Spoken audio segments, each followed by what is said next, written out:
आपण आता बोलणार आहोत आहे की नाही. तर या परीक्षेची तयारी करायची म्हणून आम्ही तुमच्यासाठी एक पुस्तक तयार केलेले पहा. याच पुस्तकाचं नाव आहे मिशन डायमंड. काय नाव आहे? मिशन डायमंड नावाची ही परीक्षा आहे.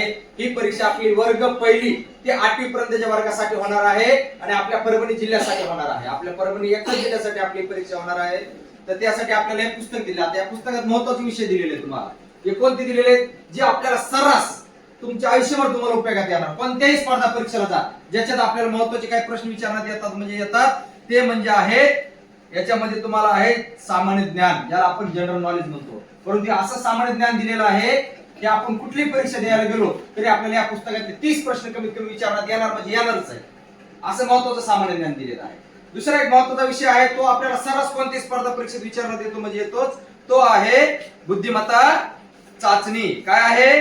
बुद्धिमत्ता चाचणी. हे सुद्धा आपल्याला सर्रास कोणत्याही स्पर्धा परीक्षेत विचारण्यात येणार म्हणजे येणारच आहे. असं बुद्धिमत्ता चाचणी सुद्धा आपल्याला या पुस्तकात तयार करून दिले. म्हणजे असे 2 विषय आम्ही तुमच्या पुस्तकातून तयार करून घेणार आहे की नाही. मग आता या 2 विषयाचा तुमचा अभ्यास किती झालाय हे चेक करण्यासाठी याच पुस्तकात तुम्हाला पाठीमागे प्रत्येक वर्गानुसार सर्व पेपर दिलेला आहे.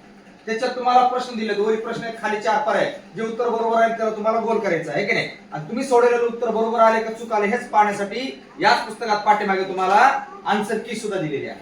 म्हणजे एवढा अभ्यास तुमचा आम्ही या पुस्तकातून करून घेणार. आता एवढं झाल्याच्या नंतर सुद्धा याच परीक्षेची तयारी म्हणून आम्ही तुमचे 3 ऑनलाईनचे सर्व पेपर सुद्धा घेणार आहोत. त्यापैकी पहिला पेपर आपला 1 फेब्रुवारीला झालेला आहे. येणारा पेपर आहे 1 मार्चला. तर या परीक्षेसाठी सर्व पेपरसाठी आपल्याला एखाद्या परीक्षा केंद्रावर जायची गरज नाही किंवा शाळेत सुद्धा यायची गरज नाही. हे आपल्याला आपल्या घरी तुमच्या मम्मीच्या किंवा पप्पाच्या व्हॉट्सअप नंबरला प्रश्नपत्रिका येणार. सकाळी 10 वाजता प्रश्नपत्रिका पडणार. सकाळी ते 10 ते रात्रीच्या 12 वाजेपर्यंत आपण घरी कधीही पेपर सोडू शकतो. तुमचा पेपर सोडवून झाला, तुम्ही उत्तरपत्रिका सबमिट केली की तुम्हाला तुमचे मार्क लगेच कळून जाणार किती मार्क पडले म्हणून. कळलं? हे घरी बसून सोडायचा सर्व पेपर आहे. असा आपल्याला 1 मार्चला एक पेपर आहे, दुसरा आहे 31 मार्चला. म्हणजे असे 2 सराव पेपर झाल्याच्या नंतर आपला प्रमुख पेपर होणार आहे 19 एप्रिलला. कधी होणार आहे?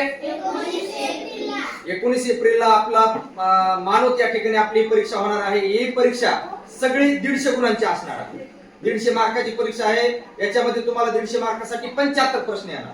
प्रत्येक प्रश्नाला 2 गुण असणार आहे है की नाही. तर त्यापैकी फक्त 20 प्रश्न आपल्याला या पुस्तकातले येणार आहे. किती प्रश्न येणार आहे पुस्तकातले? 20. बाकीचे उर्वरित जे आपले प्रश्न असणार आहेत हे असणार आहेत तुमच्या वर्गाच्या धड्यावरचे, तुमच्या सिलेबसवरचे.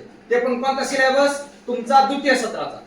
द्वितीय सत्र जिथून धडे तुमचे चालू झाले का नाही आणि जे तुम्हाला सरांनी शिकवलंय आणि तुम्ही दररोज त्याचा अभ्यास करताय. काय काय शिकवलंय? मराठी, इंग्रजी, गणित, परिसर भाग 1, परिसर भाग 2 हे शिकवलं का नाही. त्या तुमच्या वर्गाच्या अभ्यासक्रमावरचे प्रश्न येणार. कळलं? तुमच्या वर्गाच्या. म्हणजे पहिली वालीला पहिलीच्याच अभ्यासक्रमातले प्रश्न, दुसरी वालीला दुसरीच्या धड्याखालचे प्रश्न, तिसरीला तिसरीच्या धड्याखालचे प्रश्न. म्हणजे तिसरी वाल्याला 4थीचा प्रश्न येणार आणि 4थी वाल्याला सुद्धा 5वीचा प्रश्न येणार. तुमच्या वर्गाच्याच अभ्यासक्रमावरचे प्रश्न तुम्हाला विचारण्यात येणार आहे.